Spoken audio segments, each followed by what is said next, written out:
Okay. இப்போ வந்து diabetes management at primary care level ஓகேவா? இது வந்து நம்மளோட மக்களை தேடி மருத்துவம்ல டயபெட்டிஸ் மேனேஜ்மெண்ட்டை நம்ம எப்படி பண்ணுறோம் அப்படின்னா, ஃபஸ்ட்டு டோர் ஸ்டெப் ஸ்க்ரீனிங் 18 வயசுக்கு மேலே இருக்க எல்லாருக்குமே வீடு வீடாக போய் ஆர்பிஎஸ் பார்ப்போம் ஓகேவா? நாட் நோன் கேஸு இல்லை நோன் கேஸ் அந்த மாதிரி. நாட் நோன் கேஸ்க்கு இது வந்து கட் ஆஃப் வந்து 140 வீட்டுக்கு போய் பண்ணுறப்ப.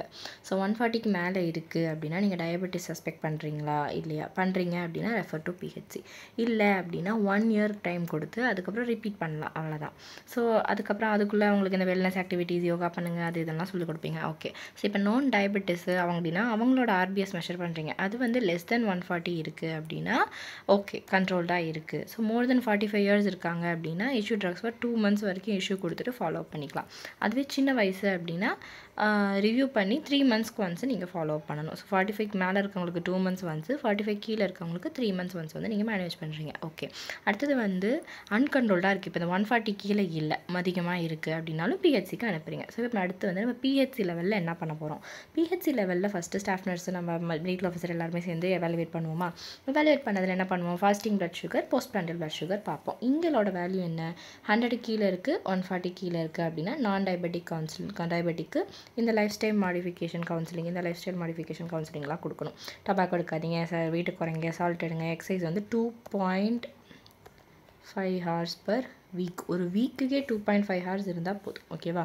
ஓகே. அடுத்தது வந்து 3 classification: impaired fasting glucose, impaired glucose tolerance, diabetic. Impaired glucose டாலரன்ஸ்க்கும் நம்ம மெட்ஃபார்மின் கொடுக்கலாம் actually. Okay. So impaired fasting glucose என்னது?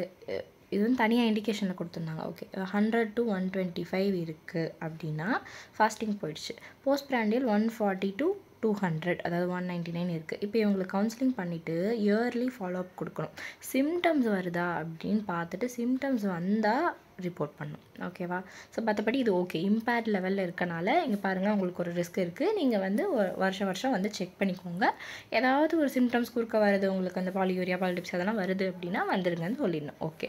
அடுத்தது இப்போ ப்ராப்பராக ஒரு டயபெட்டிக் அப்படின்னா அவங்களோட வேல்யூஸ் எப்படி இருக்குது? மோர் தென் 126 ஃபாஸ்டிங் பிளட் சுகரும், பிபிபிஎஸ் வந்து மோர் தென் 200 ரெண்டுமே அதிகமாக இருக்குது. 126க்கு அதிகமாக இருக்குது, இங்கே வந்து 200க்கு அதிகமாக இருக்குது அப்படின்னா நம்ம அந்த காம்ப்ளிகேஷன்ஸ் எல்லாத்துக்குமே எப்போவுமே இந்த டயபெட்டிஸ் டைப் 2 டயபெட்டிஸோட மெயின் இது என்னென்னா நீங்கள் டயபெட்டிஸ் கண்டுபிடிக்கிறப்பயே காம்ப்ளிகேஷன்ஸ்க்கும் ஸ்க்ரீனிங் பண்ணிடணும். இந்த ஆப்தால் எக்ஸாமினேஷன் எல்லாத்துக்குமே நம்ம ஸ்க்ரீன் பண்ணணும்.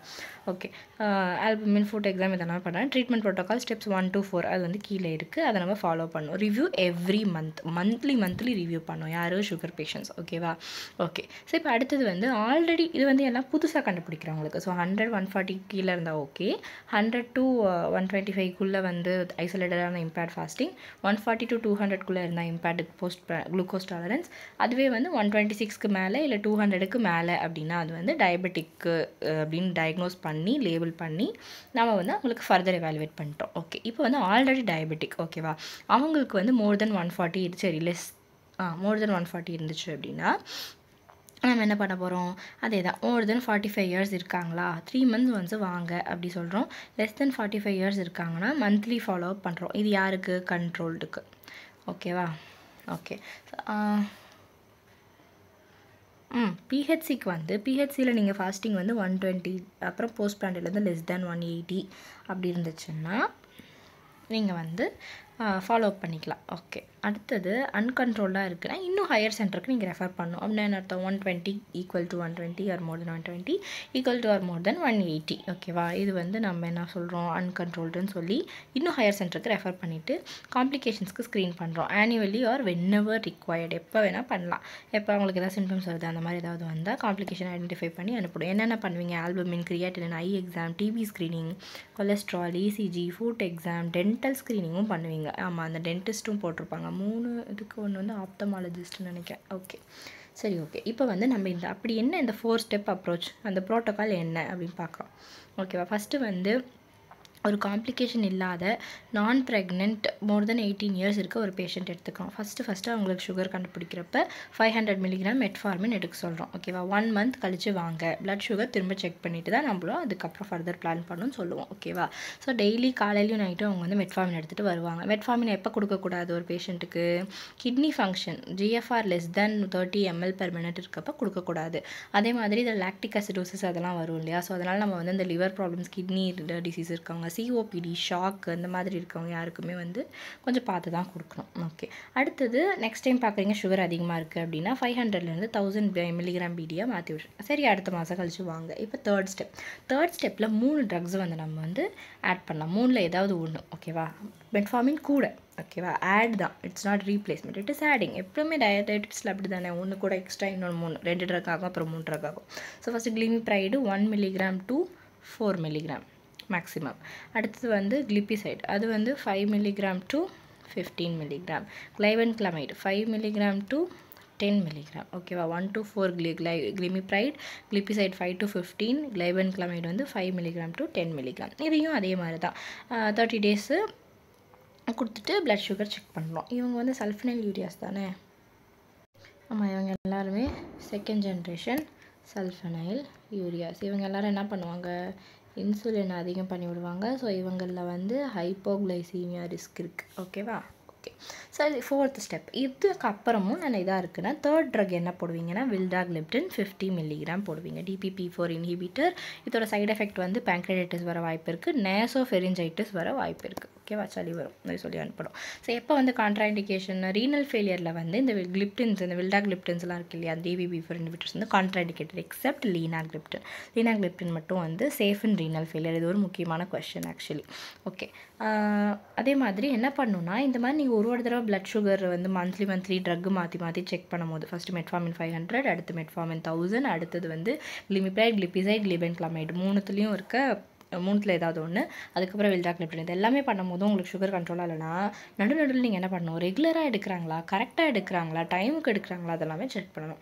ஓகேவா, அப்படியும் அவங்க இதுவாக இருக்காங்கன்னா, அப்படி பண்ணியும் உங்களுக்கு சுகர் அதிகமாக இருக்குன்னா, you can refer them to higher centre. இது எல்லாமே நம்ம எங்கே கொடுக்குறோம், இந்த ப்ரோட்டோக்கால் வந்து PHCயில் தான் நம்ம வந்து தரோம்.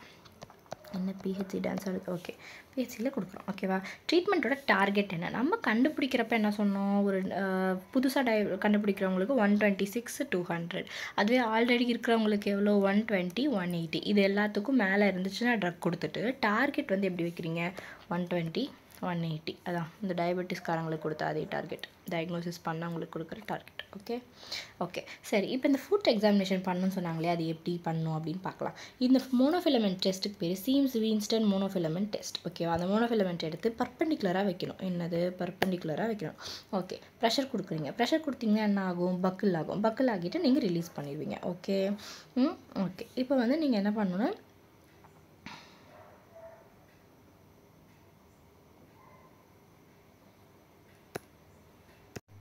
ஓகே, இந்த மோனோஃபிலமெண்ட் டெஸ்ட்டில் நம்ம என்ன தெரியுமா பண்ணுவோம், இந்த மாதிரி 90 டிகிரியில் வந்து பாயிண்ட் பண்ணி வைக்க போகிறோம். ஸோ அதுக்குன்னு ஒரு சில ஸ்பாட்ஸ் இருக்குது. இந்த கிரேட் டோவோட இது, தேர்டு டோவோட பிளான்டார் சர்ஃபேஸு, அப்புறம் ஃபஸ்ட்டு, தேர்டு, 5th மெட்டாடார்சல், ஒன்று விட்டு ஒன்று. ஓகேவா, இது எல்லா இடத்துலையும் நம்ம செக் பண்ணி பார்ப்போம். இதுதான் மேஜராக பார்க்குறது. இந்த அதர் ரெக்கமெண்டட் சைட்டும் கொடுத்துருக்காங்க.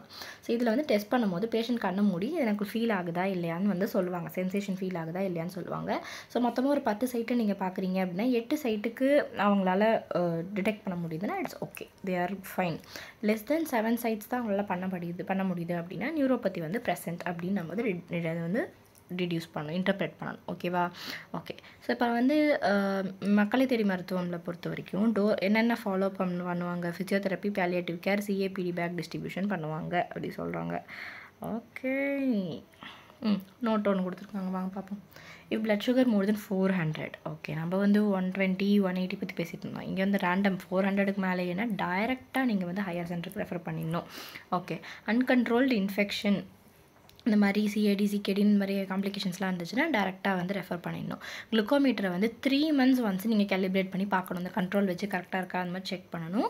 30 டேஸ்க்கு கொடுப்பாங்க எப்போவுமே. ஓகேவா, நிறைய இடத்துல 2 monthsக்குலாம் சேர்த்து கூட கொடுத்து விட்டுறாங்க, பட் 30 டேஸ்க்கு வந்து கொடுக்கணும். ஓகே, மக்களை தேடி மருத்துவம் சிம்பிள், இது நேஷனல் ஹெல்த் மிஷன் கீழே வருது, வச்சு இது ஓகே, அவ்வளோதானே. வரோம் 140 வச்சு செக் பண்ணுறோம், அப்புறம் PHCக்கு அனுப்புகிறோம். PHCயில் தான் வேறு வேல்யூஸ். புதுசாக இருந்தால் 126 200, ஆல்ரெடி இருந்தால் 120 180. அதுதான் வந்து நம்மளோட ட்ரீட்மெண்ட் டார்கெட்டும். மெட்ஃபார்மின், கிளிபிசைட், கிளைபென்கிளமைட், வில்டாக்லிப்டின். இதில் வந்து மெட்ஃபார்மினோட மெயின் இது வந்து லாக்டிக் அசிடோசிஸ் வரும். GFR less than 30 இருந்தால் கொடுக்கக்கூடாது. ஓகே, அதான் ஓகே.